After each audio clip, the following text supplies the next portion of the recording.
All right, let's head over to our Zoom line here where we've got Warren Martin with us. Kansas Strong, Oilman reviews, Landman reacts. I guess I looked the other day and I have been interchanging review and react, but Warren, how you doing today? I think I'm reviewing and reacting. I think I both of them are appropriate. I think so too, and we were just chatting briefly before we started this podcast here that we both kind of hit the wall here Sunday night, and great football games on this afternoon, and got a chance to watch Landman. In fact, I watched it 1.5 times today. Okay. I watched it this morning while I was taking the dog out, and I didn't have my notepad with, so I just kind of absorbed it in, and then I went back and I kind of wrote down some notes and that kind of thing in preparation for this here deal. And I got to tell you, Warren, just right off the bat, I thought this was the best episode yet. I thought out of all 5 episodes, I thought this was the most enjoyable. I thought it was the most relatable. I thought there was some fascinating moments to discuss today. Just what was your instant reaction to episode 5? No, we talked. Where is home is the name of it. Yep. Yeah, we talked about episode 4 and how episode 4 was kind of a slower episode, but it really tied everything together. Kind of laid down the plot line for where we're going in the future. And this episode kind of really tied up those knots and showed where we're headed. And so I think it was a good launch into the last half of the season. Episode starts out. They're in the oil field. They're at an oil well, and kind of what was interesting to me was there was kind of setting the stage a little bit that some of these oil rigs need to be worked over. They need to be remodeled, if you will, upgraded. They're old. And then I liked it. In the beginning part before this series of who's the credit, the opening credits, they call that a teaser. Cheers was really popular for that. In fact, there were not too many teasers before Cheers. Cheers came about and they did their little 30-second joke, minute joke, and then they went into the opening credits, which had the iconic theme song, Everybody Knows Your Name. And this episode here, what I took from the teaser, Warren, was the oil field logic. Was you had Billy Bob trying to get money from a billionaire, which was akin to donating, asking the guy for a kidney. You've got the three guys giving each other advice on women. Oh, you're moving in with your ex-wife again. Boy, that's some sound logic there, buddy. How to manage well. Literally within a 2-minute time frame, there was 4 or 5 fantastic oil field logic moments, and it was advice. It was one-upsmanship of competition within there. It was a little bit of hey dummy, you've been down this road before type of a thing. I just thought it was a great little synopsis of oil field logic. And quite honestly, if anybody's not familiar with truckers, oil field workers, maybe some heavy construction people, that to me was what I used to call trucker logic. I call oil field logic, kind of that industrial logic, if you will. What was your takeaway from the trying to get money from a billionaire and some of the advice they were giving back and forth to each other? Yeah, I think that a lot of people don't understand that the oil industry is really built on margins, and margins dictate everything. And so every oil company, depending on the size that it has, if you're a major producer, you're an Exxon, you're a Conoco, you're one of those that have been referenced in the movie. Your margins are very different than an independent oil and gas producer. And where Norris is coming in, he's coming in as a landman for an independent company that is, by this episode's own admission, has joint wells with Conoco, and also has, so they're kind of playing on both the independent side and the big oil side. And that's really important because margins are everything in the oil and gas industry. And your majors have very different margins that they'll consider acceptable as compared to, say, an independent oil gas producer here in Kansas. Here in Kansas, there are no major oil companies that are doing production here in Kansas. And the reason is because here in Kansas, the average well in Kansas produces about 2.5 barrels a day. They're very low margin wells, and the majors have pulled out a long time before where we're at right now. And that's why you have we have almost 2,000 independent producers that are here in Kansas that are producing oil. And so margins are a huge thing, and every company has their parameters of what they see as acceptable margins or unacceptable margins. And when you go out into the oil field, when you start looking at wells, over time those wells build up paraffin. They build up deposits, and you sometimes have to acidize them. Sometimes you have to go out and strip them back out and clean the wells so that you can get them back up to production levels that you're acceptable with, and that costs money. And it's always a balancing act between how much money do we put into the well and how much money are we going to get out of the well. And I thought it was a great scene that kind of really emphasized that aspect of the oil and gas industry, which is something that a producer considers every single day. How much do we put into the well, and how much are we going to get out of that well? And is it worth it? Is it not worth it? And so where a lot of wells, majors would say, hey, cap that, plug that well and close it out. Smaller independents would say, no, I'll take that well. And so what happens is you have a lot of transfer of leases, you have a lot of transfer of wells between different size companies who are willing to accept different margin levels. And I thought it was a good scene that kind of emphasized that point. Next up, the lawyer has a scene with actually the two lawyers have a scene. She shows up to their communal living, drops a note about how it's inappropriate to have a meeting at a residence. Keep the kind of the modern day wokeness or the modern day he she name. I don't even know what the PC word is. It used to be called political correctness back when I was in college and in my, I guess, formative media years, but it's changed so many times. So if someone's offended by this, I guess I apologize, but that I think that's interesting how they're keeping that storyline going with the attorney, how she's offended by everything. And I actually wrote down, now remember, I'm an old wrestling fan. Like, I like WWE wrestling. I even like the WCW wrestling with Ted Turner back when he owned it. And so I wrote down the lawyer equals heel turn, which means she's kind of turning into the bad guy or the bad person, if you will. And the reason is my understanding is she's from the corporate world, right? She's the corporate attorney. And Yep. then the comic relief of the series is the independent attorney who's constantly bringing a comedic role into this whole series about just how out of place he is in this whole environment. And he's fantastic. He's turning into, like, probably going to win an award for being a supporting actor when this is all said and done, just because of how good he is. But here this corporate attorney, last episode, she was kind of the hero. Now she's coming in and she's almost like a villain because, man, you start going after somebody's 401k, trying to manipulate the system, trying to purposely lie and fudge and manipulate.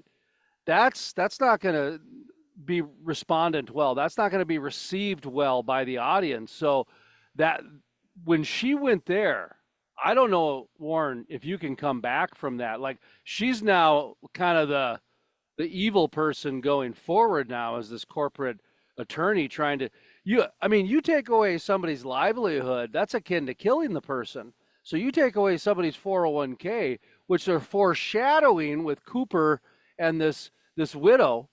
So now you've got Cooper and this widow foreshadowing the 401k issue.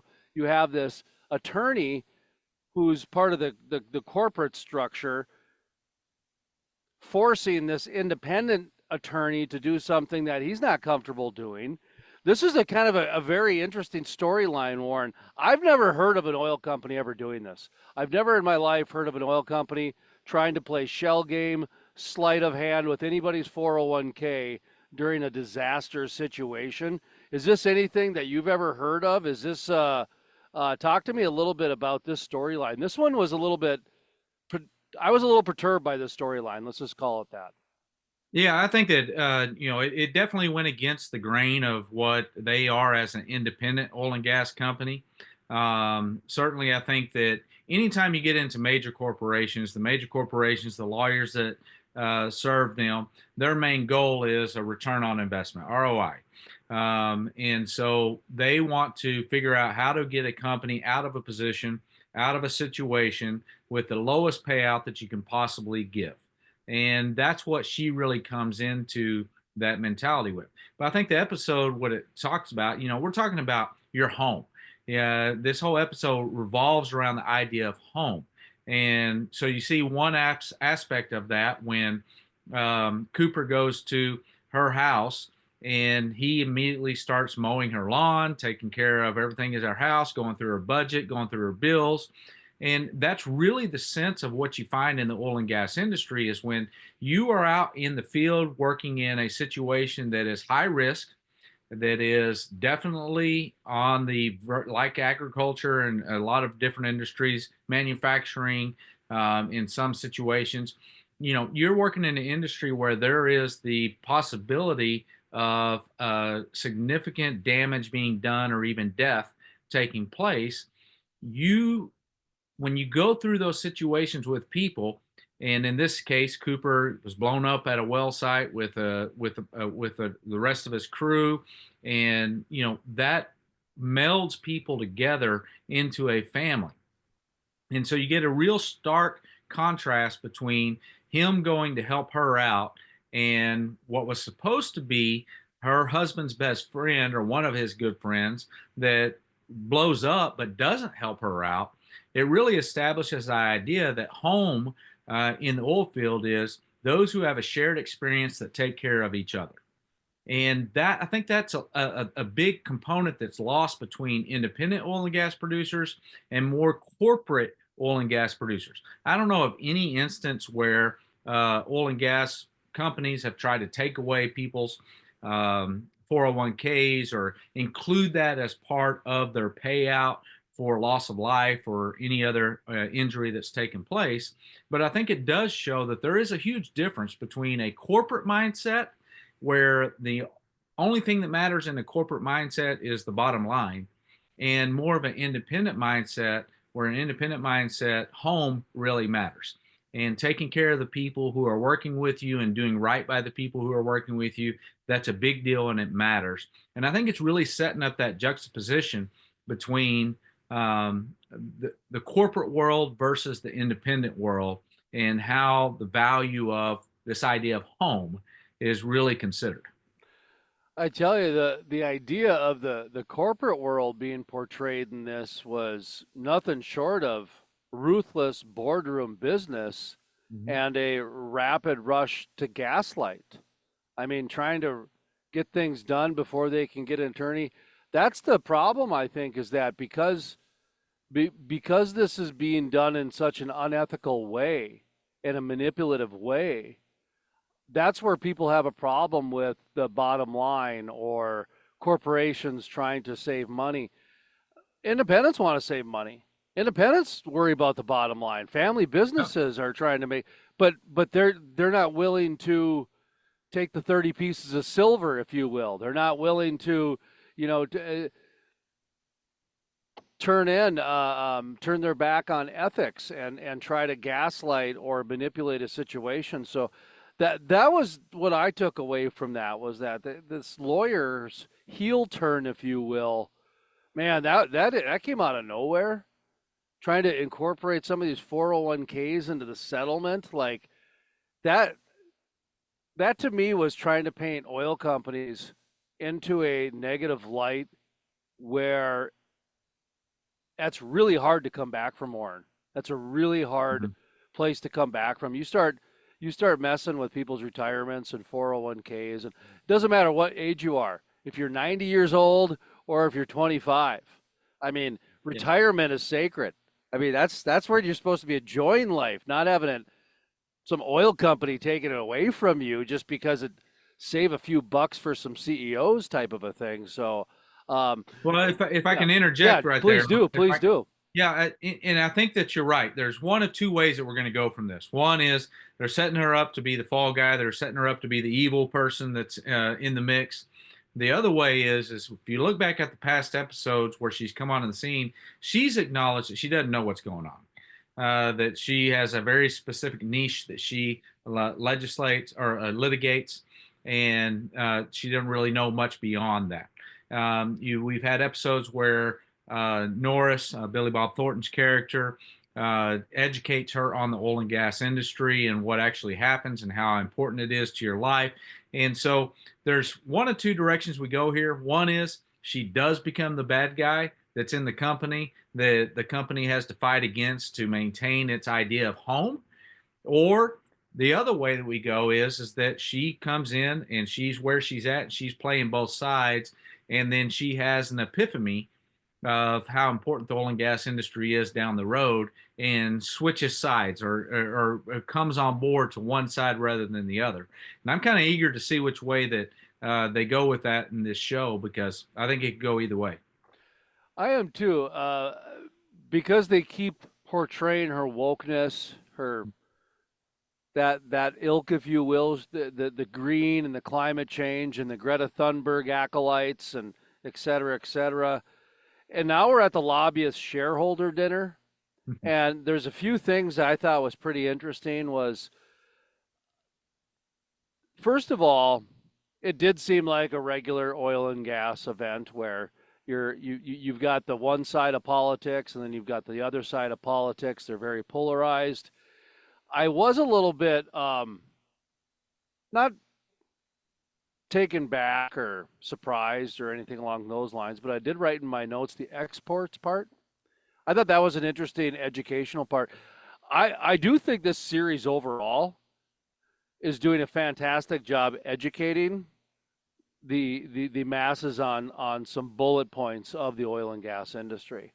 And part of what we kind of found was that China is going to be getting a huge is going to be a recipient probably of American oil here in the coming future. Russia, there's some possibilities there as well, as they kind of drop the seeds that these are companies that are emerging and wanting to use more energy. And so, a couple things I wrote down from the lobbyist shareholder dinner.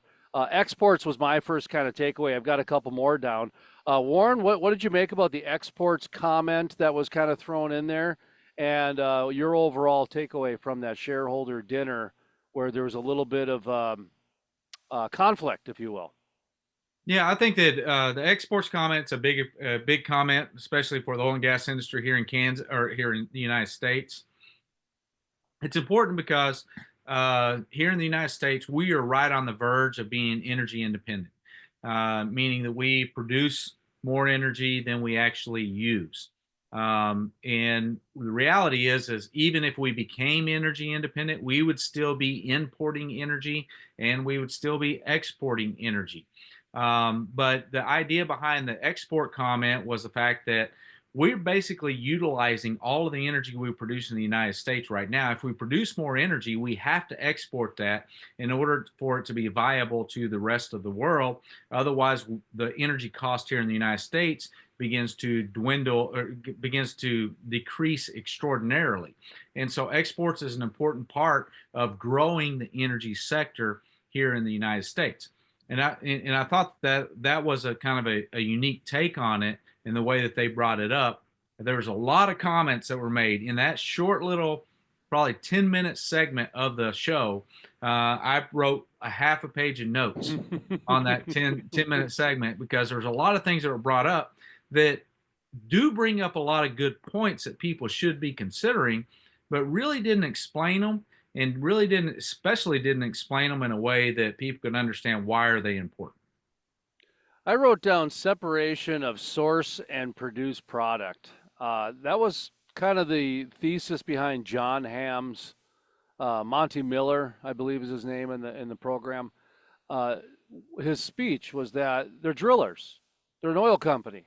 They're not they're not Honda. They don't make engines. So stop demonizing the oil and gas companies for what Honda's supposed to be doing or what Yamaha's supposed to be doing or Ford or whoever it might be. That's a common theme in agriculture. It's a common theme in oil and gas. It's a common theme in coal. It's a common theme in many guns. I mean, I mean, you name it. I mean, it's the end user that often gets away with doing the damage, and the source often gets held accountable for what the end user does. So I wrote down separation of source and produced product, kind of gave you a little synopsis. What was your takeaway from John Hamm's speech about what they actually are? What So they are?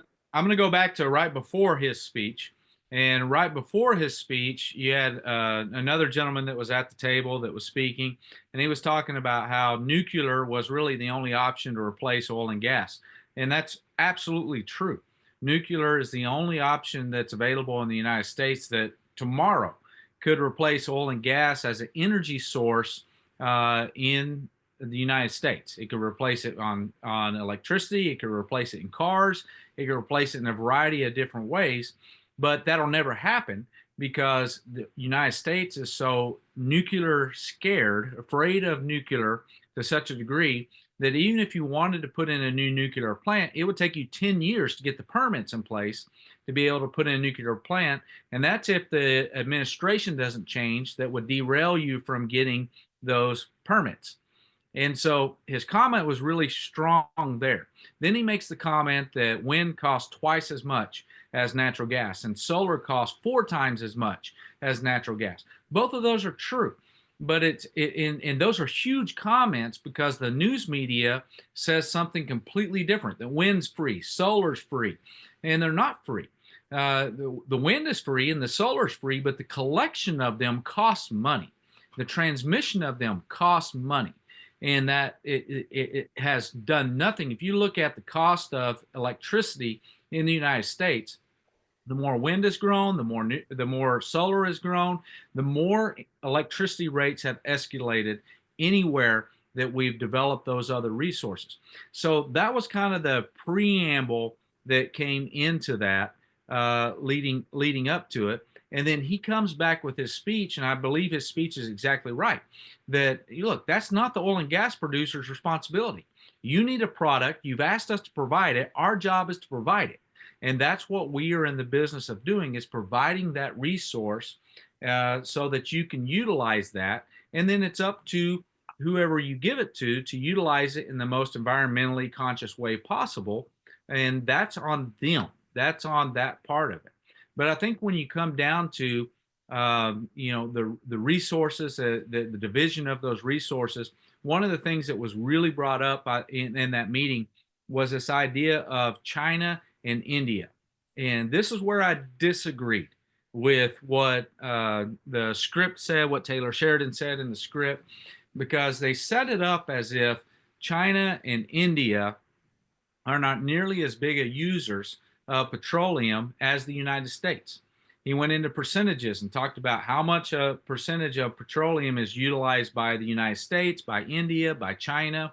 And basically, it set it up, as I've said several times in our reviews of this, or responses or reactions or whatever word you want to use there. I've said several times that Taylor Sheridan's playing both sides. So I thought he had a really great presentation when they were talking about wind and solar and the differences between the two. Then he gets to China and India, and they really establish that the United States is the predominant utilizer of petroleum fuels. And the insinuation was, therefore, we are most responsible for environmental issues because we use so much of those petroleum fuels.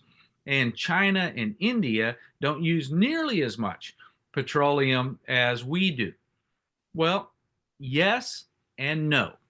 China doesn't use as much petroleum as we do right now predominantly because they went into a lockdown the same time we did, and they've really never came out. Their transportation has not returned to the same levels it was before COVID. And that's why our gasoline prices are as low as they are. Everyone expected them to return to the same level of transportation that they were before, but they haven't. But the fact that they utilize less petroleum in China and India, it does not mean that we are the major destroyer of the environment. What it means is China and India predominantly depend upon coal for their electricity generation and for their industrial energy generation. They depend upon coal. China has an enormous amount of coal resources available to them, but they have very limited resources of petroleum resources. And so it's not really a fair comparison just to look at petroleum and say, okay, we use more petroleum than China or India does, therefore we're the bad guy. It really, when you look at energy mix across the board, every single energy source in the world continues to grow.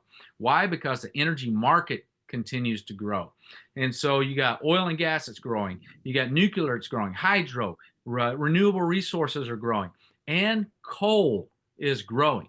And it's predominantly growing in China and India, where they're utilizing it to provide cheap, reliable energy for their people. And so I don't think that was a very fair comparison in the show. I found it kind of humorous that the antagonist in that scene talking about the renewables and clean energy was English or European. Yeah. That was, I thought, on purpose. And then the other part that I wrote down was the party's not ending tomorrow, but it is ending. Yeah. And they even said, you know, your children will benefit, but your grandchildren will not have Yeah. an oil company anymore. And you know, to me, I have mixed emotions on that because I don't think the oil and gas industry is ever going to go away. Nope. I think there's a lot of NIMBY when it comes to oil and gas, not in my backyard. Yep. When you look at what's going on in Canada, in British Columbia, Canada, which is, oh, don't upset the Queen's land up in, you know, British Columbia. It's so green, this and that. Well, they're still mining coal up there and sending it over to Russia just because it's 70 miles from the coast. Yeah. So as long as you're out of sight, you can still continue to do those things. That's one of the reasons why I believe Colorado has problems, is because that you're drilling next to people. You're drilling next to a backdrop of the Rocky Mountains. The people don't want that. The same thing happened in North Dakota when you got a little too close to Theodore Roosevelt National Park. Or even the water. The people came, not in my backyard. You go down to Midland, Texas, there ain't anybody who's ever going to say anything. Mm-hmm. And if you're coming through town and you're going to try to protest, they're going to kick you right out. Everybody. Because everybody, and I wrote this down for later to talk about. Billy Bob Thornton said, "We are here to work. Midland isn't home to any of us." And there's so much truth to that. And I don't mean that to be negative, because Midland, if the oil and gas industry was not in Midland, there would literally be nothing. There would be nothing. There wouldn't be water. There wouldn't be, I mean, it is a desert. And when you go down there, there are nice facilities. There's a quality of life that exists there that is actually above non-desert communities. So when you think about just that in itself, that's a layered complexity that the average person can't understand. I mean, NIMBY, first of all, not in my backyard. A lot of people don't believe that's real when it is real. I do think that when you look at the big picture of oil and gas, I think any oil and gas community that has populations near it is going to have trouble. I think that Midland, Texas is not going to have any trouble at all, because everybody down there knows they're there to work, they're there to support the industry, and there isn't anybody going down there that isn't there because I think one of the mayors one time said it's kind of the armpit of north of the United States area, and between the trucks and the dust and the movement and the wind and the 110-degree days out checking monitors all day. I can see where somebody would say something along those lines. I still think it's like Bakersfield, California, but that's a different topic for a different day. Talk to me a little bit about, sorry, Bakersfield. Talk to me a little bit about NIMBY, a little bit about the Midland area as far as we're here to work. This is not home to anybody. That's a truth hurts comment for a lot of people that are trying to make a home. And we'll talk about the train wreck of a dinner here in a moment or two. But there are people down there trying to make a home. Yeah. But there's a lot of people that are just there to work, and mentally they will never plant roots there, Warren. And you know what I mean by that. Yeah. You have family down there, don't you? I have family that has lived in the area for a number of years. I go down there every year and I run a camp for General Tommy Franks in conjunction with Midland Independent School District and Midland College. And so I go down every June and run that camp for them. I'm down there quite a bit. There's a lot of people in Midland that are very proud of their community. They live there. They call it home. You brought up a lot of points that I'm going to have to cover real quick. But there's a lot of people in Midland that do call it home. They do live there. But in the oil industry, especially with the major oil and gas producers, it's kind of a running theme that if you want to rise the ranks in the oil industry, especially among the majors, you have to go through Midland.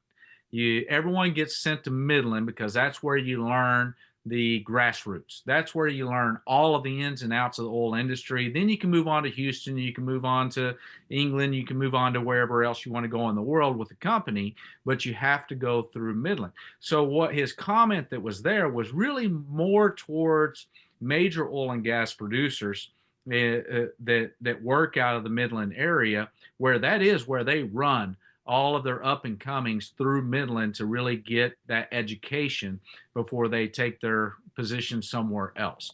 And so very much there.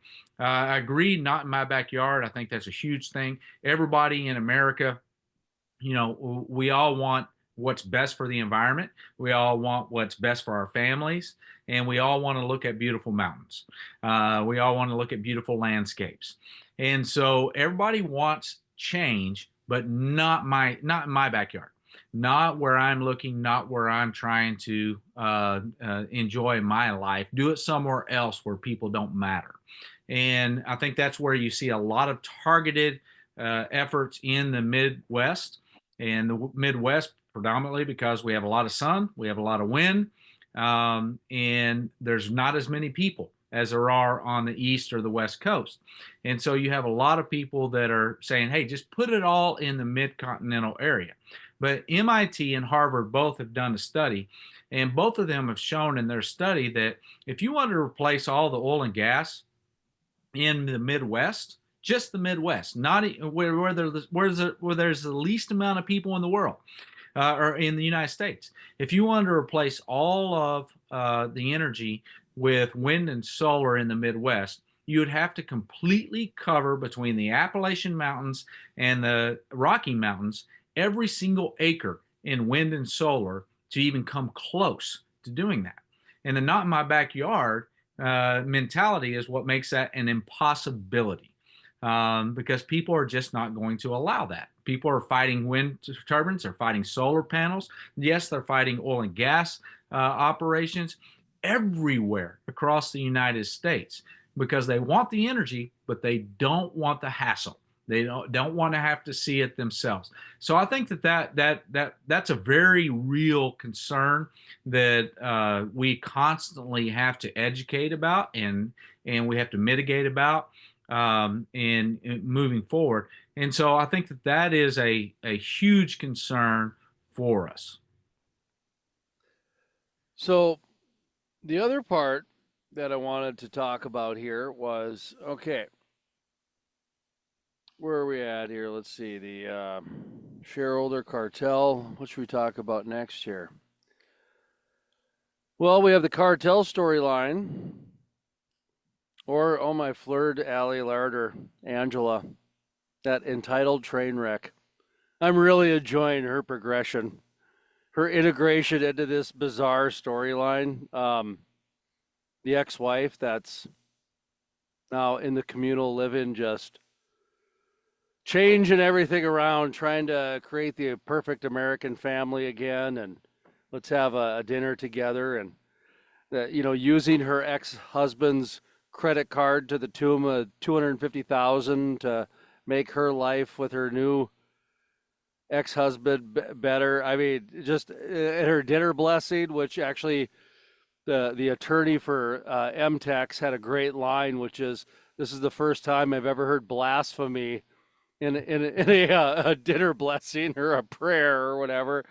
Um, I still think she was plucked right out of West Texas, Warren. I think she's hitting the nail on the head.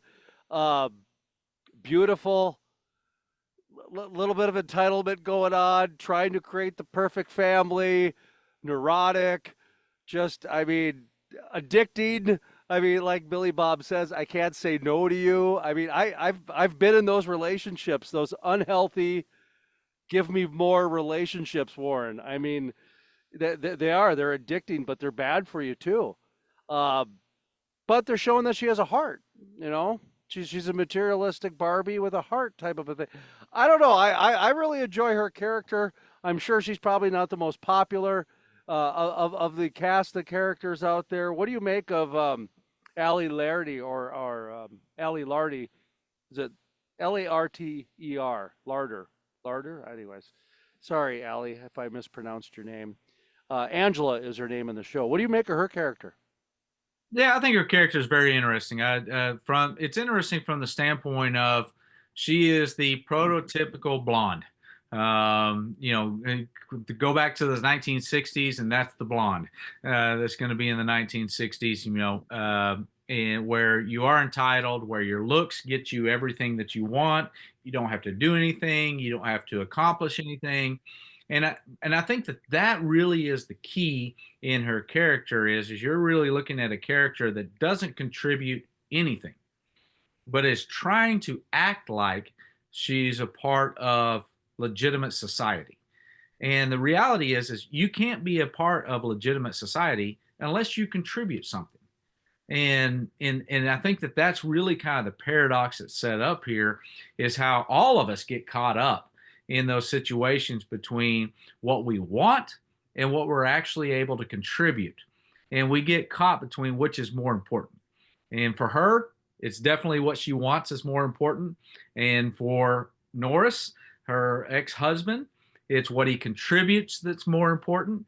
And that's where that dynamic really comes into play between the wants versus the contributions that's taken place. And it's really setting up that paradox that I think is really good.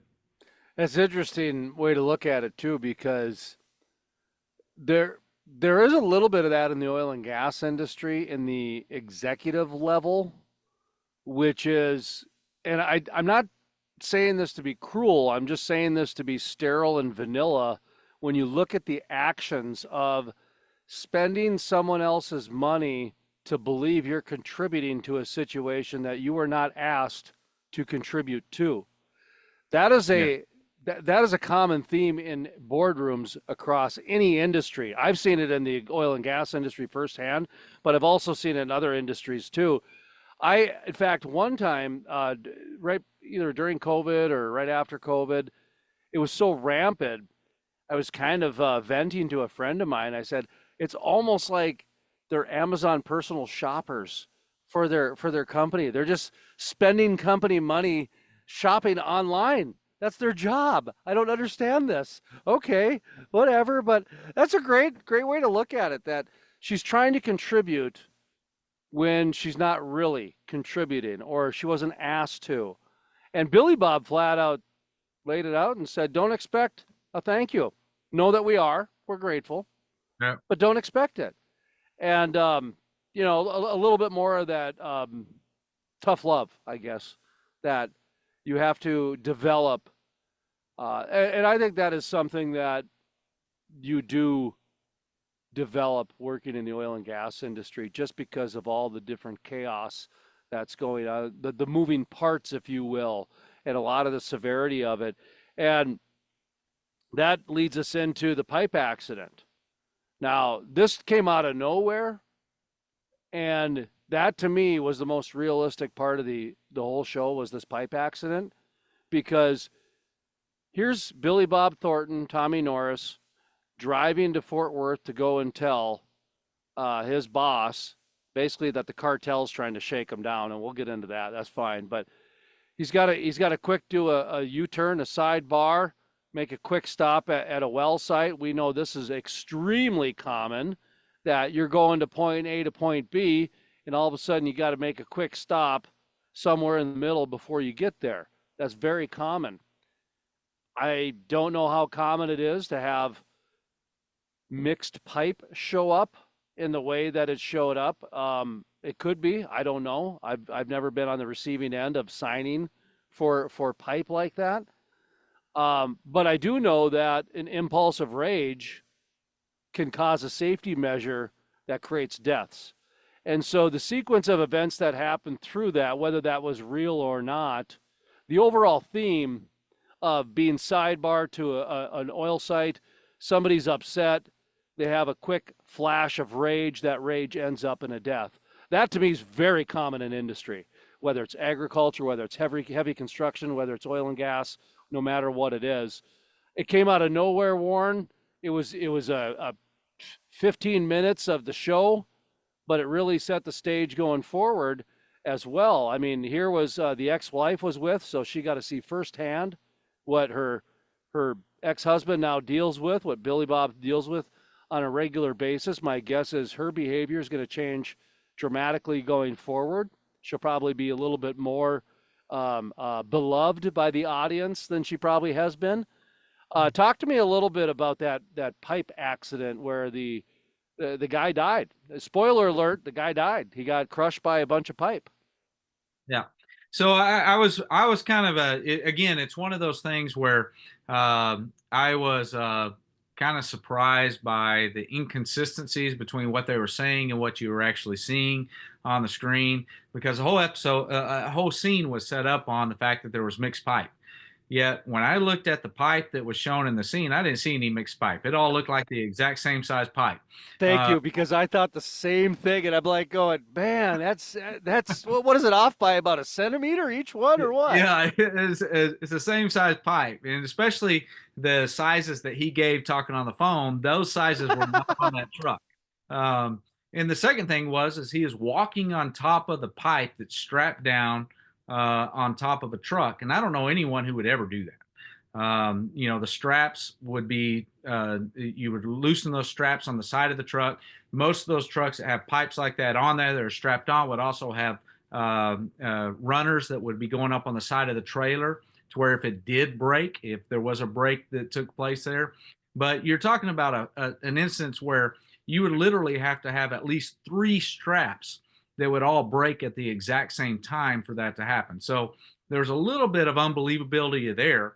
But do accidents like that happen? Yes. Would I have believed it more if he's walking alongside the truck and the pipe broke and fell off the truck? Yes, I would have believed it more then than him walking on top. Why is the foreman walking on top of the pipe that's on top of a truck? I don't understand that.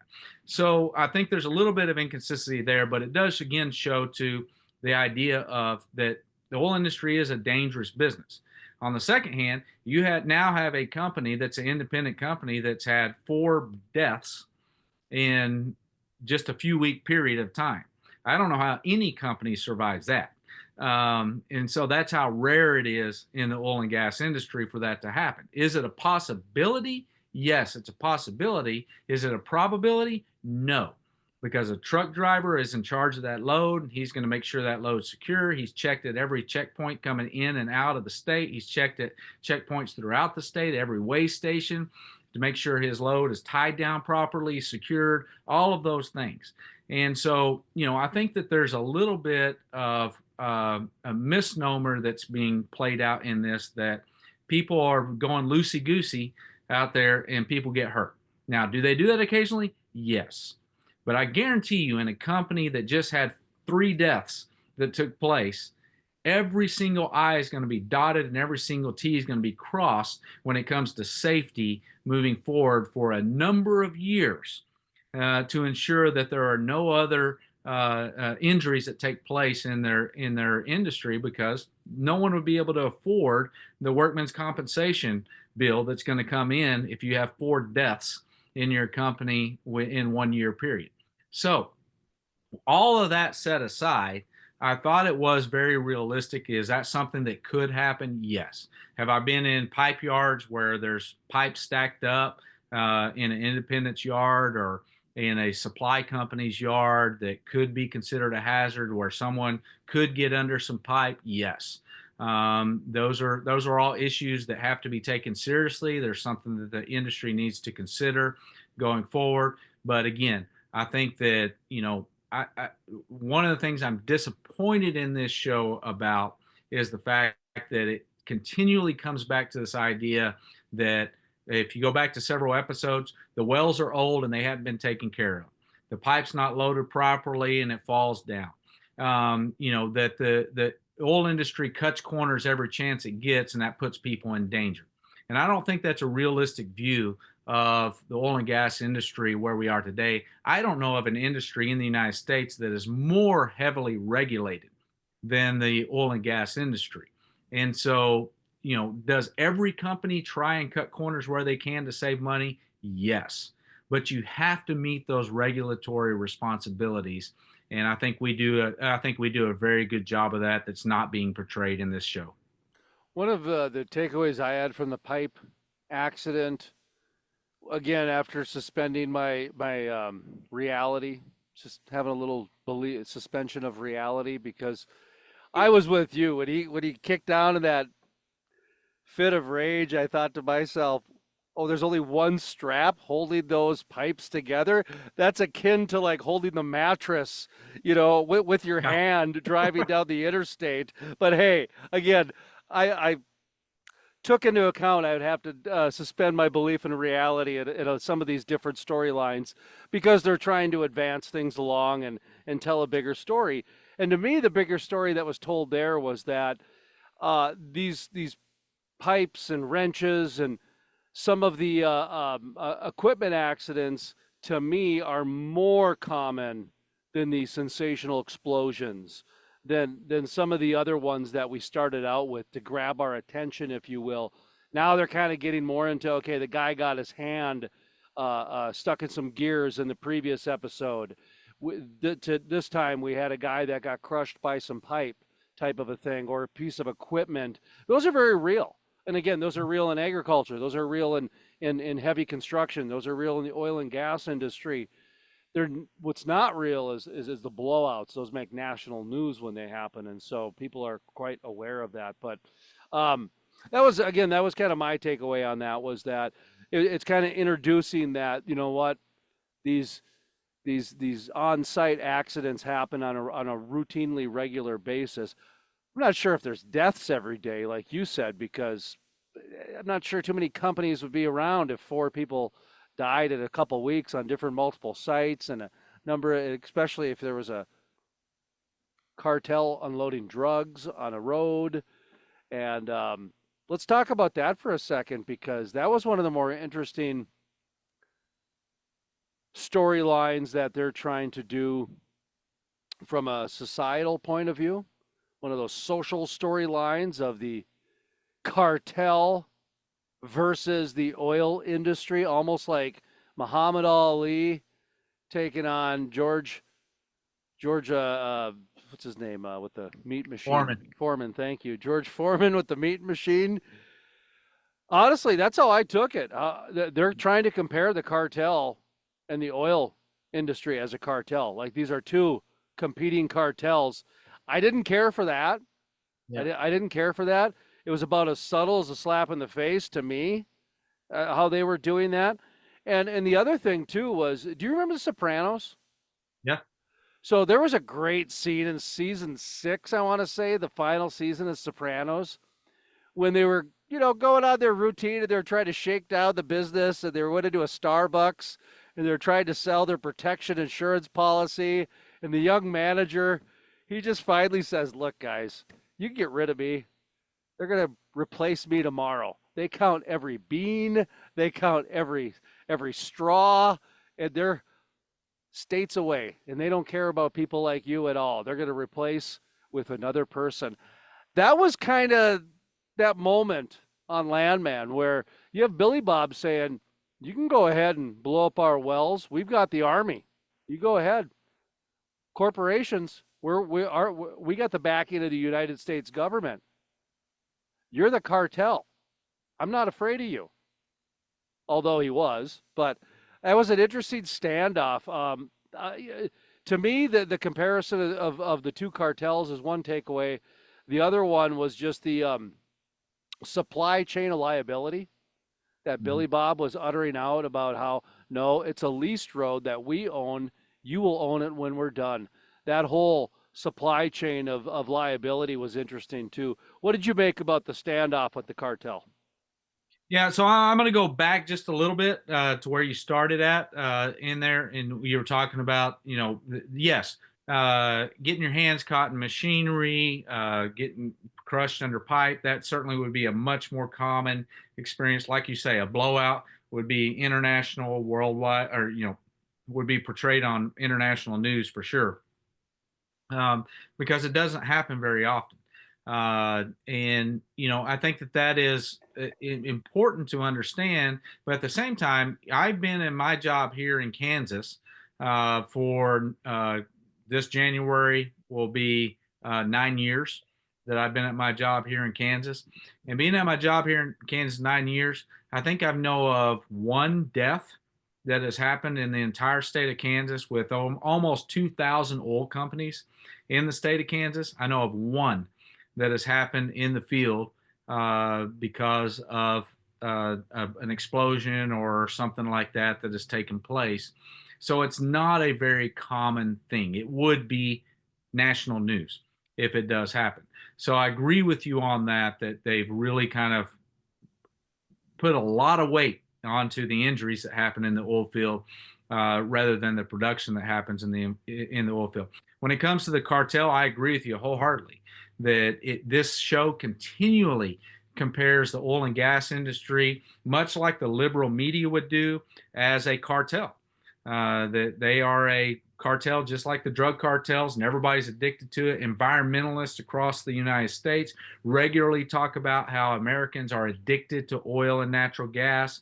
And so I'm really disappointed in the show and the fact that it continues to perpetuate that idea that we are some type of a criminal cartel that the world just can't live without. And so everybody endures us and puts up with us when we actually are what is providing the lifestyle that people depend upon, and they depend upon every single day. And in that scene, one of the things that the cartel does is they threaten the well sites. They threaten to sabotage all of those well sites. What's way more common, the only sabotage that I really know of in the oil and gas industry has come from environmentalists who have sabotaged oil and gas operations. What is way more common in the oil and gas industry, and especially in Midland, what is way more common in Midland is theft. And people going out to steal pipe, to steal copper, to steal machinery, and take it to trade it in for scrap metal because they make money off of it, or to sell it to somewhere else. And theft is a huge issue in the oil and gas industry because you're talking about remote locations where a lot of times people are there only for an hour a day. And theft is a really common occurrence throughout the entire oil and gas industry nationwide. That's a much bigger storyline for our industry as a whole, but it doesn't play as well in Hollywood as a cartel threatening to go like they do in Iran and Iraq, where they turn the oil and gas industry into a political pond. They blow up pipelines and blow up wells to try and undermine the political position of the country. And so I agree with you wholeheartedly on that. Cooper. Let's talk a little bit about Cooper here for a second.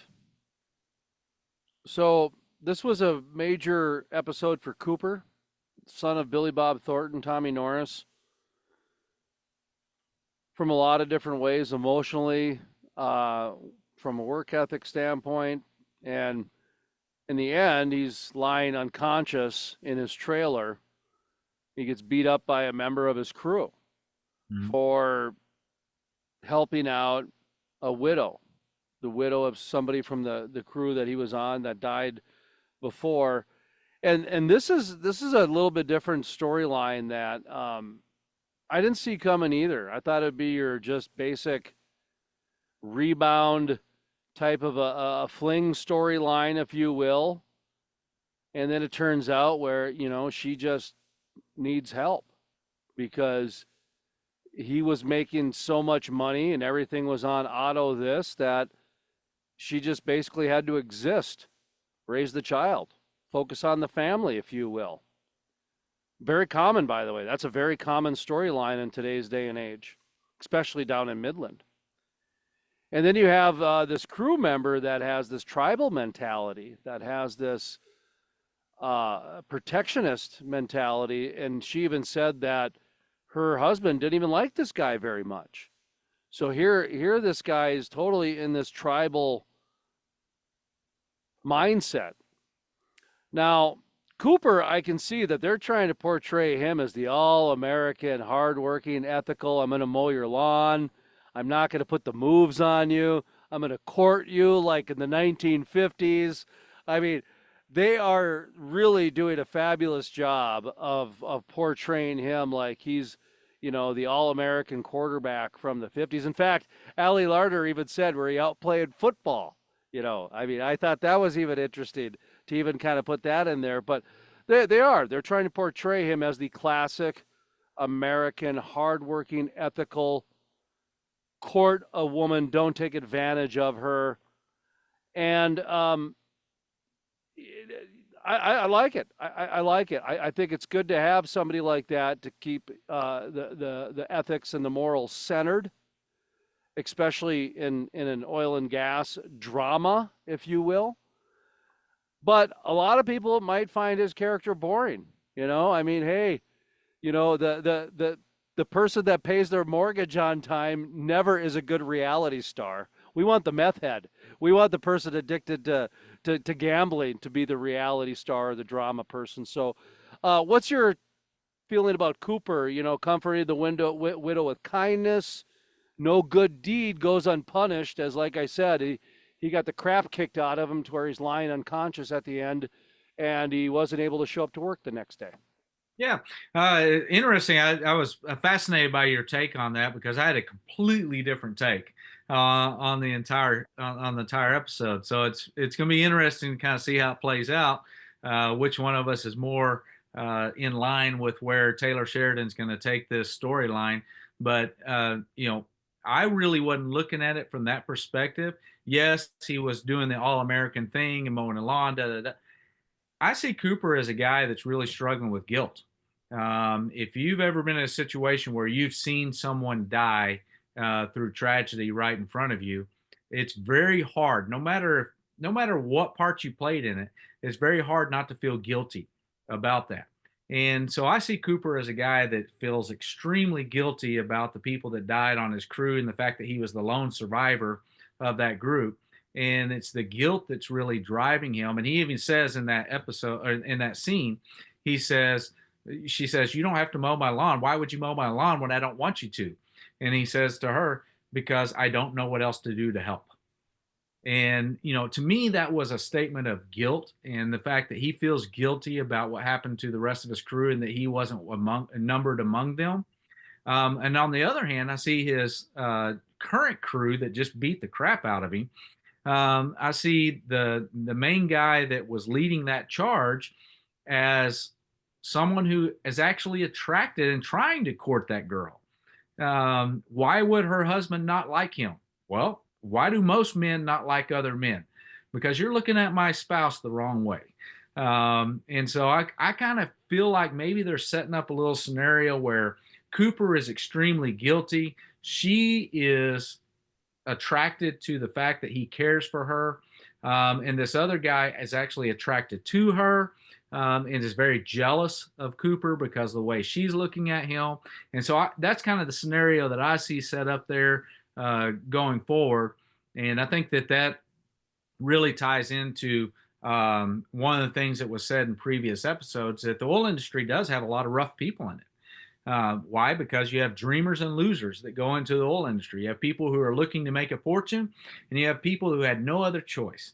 You have people that have criminal records, that have not graduated high school, that have made bad choices throughout their life. And the oil industry, a lot of times, is a second chance for them. Not everybody takes that second chance and makes it beneficial. And so it's really kind of an interesting dynamic that's being set up there.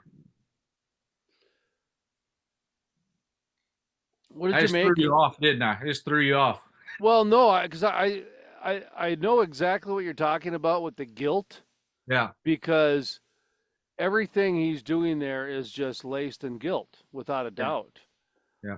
And And I'm not saying it won't go to a courtship. I just well, don't think that's his intent right at this point. the dog, the dog interaction is where I'm getting my courtship from, Yeah, where he's waiting to get accepted by the dog first.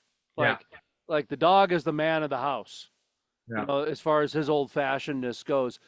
But I'll tell you what, he might be the one that ends up shooting that guy in the end, because now they're foreshadowing a gun showdown where I forget the antagonist in this particular part of the storyline, but Cooper is fantastic and Justified. He's part of the Crow Boys out of Florida, poaching gators.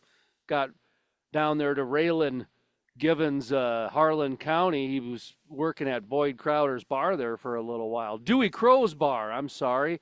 That's where I recognized Cooper from, was from the fantastic series known as Justified. One of my top 5 of all time, instantly, no questions asked there. But uh, this antagonist pulls a gun on him twice. They both said the third time the gun's going off, somebody's dying. yeah. So there was a little bit of foreshadowing there.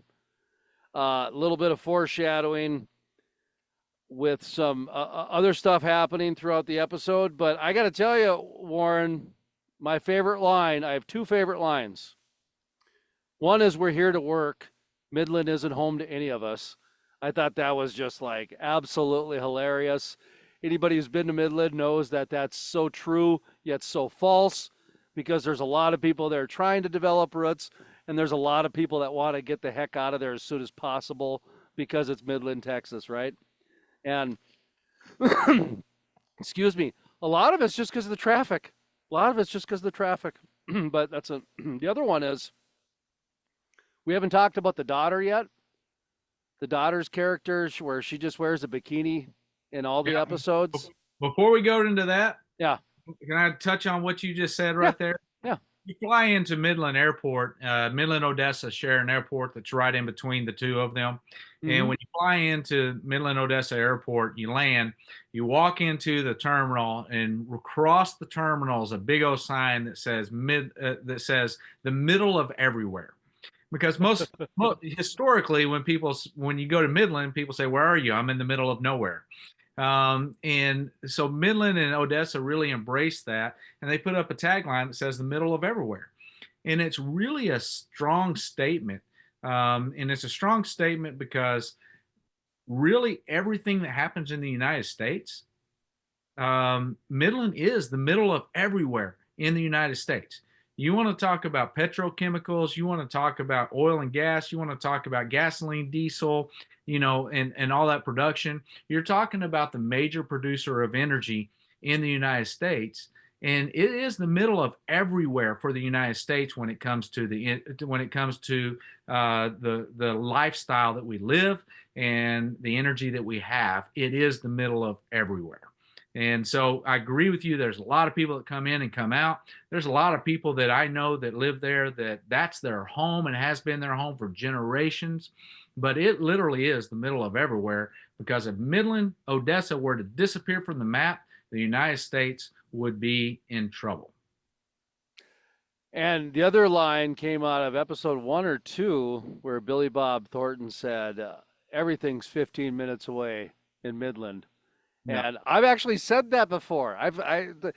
After my first time in Midland, I just kind of said everything's 15 minutes away. It doesn't matter if you're going across the street or across town. It's so remarkable how that all works out. But the daughter, so she's going to go to a patch party next week. I imagine we're going to have some shenanigans and some storylines being laid out there a little bit, but she's definitely the infusion of sexuality into the whole storyline. The ex-wife is as well, but the daughter certainly was the infusion this episode. And while they're trying to have their settlement meeting about the 4 deaths or the 3 deaths of the oil company with the woke lawyer who's very uncomfortable meeting in the residential place of the attorney, which is also his office.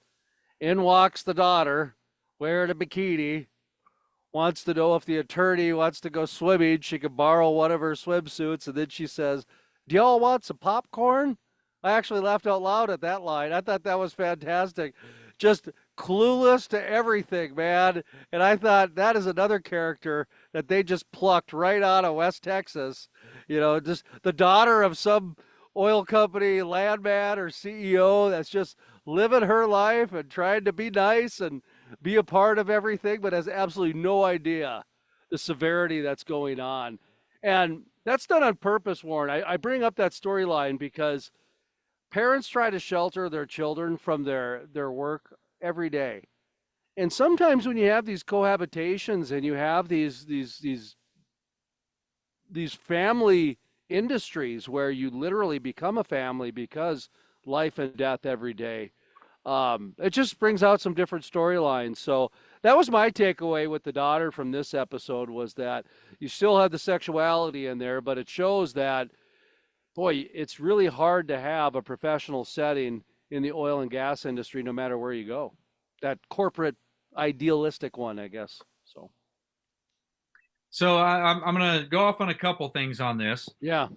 One, I'll start with the location because that's probably the one that's most applicable. I have an office that's in downtown Wichita, and if I'm at that office one day a week, that's pretty impressive.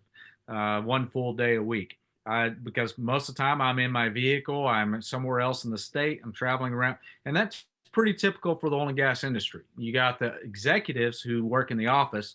Everybody else works wherever the work is. You go where the work is. And so, the idea of people living in a remote house and working out of that house as their office, you go down to Midland and you'll see sheds that are stacked up side by side by side by side. And during a boom period, every one of them will go for $500 a night with 3 people living in that shed. And that's their office, that's their home, that's everything. And that's kind of typical for the oil and gas industry. When it comes to his daughter, I have a harder time with that than you do, Jason, I guess, but mainly because I am the father of 4 daughters and I have 5 granddaughters. And if any of them ever acted like she did, we'd be heading back out to the woodshed. I don't see her as a typical daughter of a landman, predominantly because landmen tend to be out in the field. They tend to know what's going on in the world. They tend to be well grounded. It's much more of the prototype of a trust fund baby. And if she was a trust fund baby, then Norris wouldn't be a landman. He wouldn't be out in the field doing what he's doing. He'd be an executive. Instead of him calling the executive, he would be the executive that people were calling. And so, they're trying to set it up as anyone. There are people that are trust fund babies, that are individuals that have no grounding in reality whatsoever because they've been so privileged and are so protected from the world that they just have no clue about what's going on.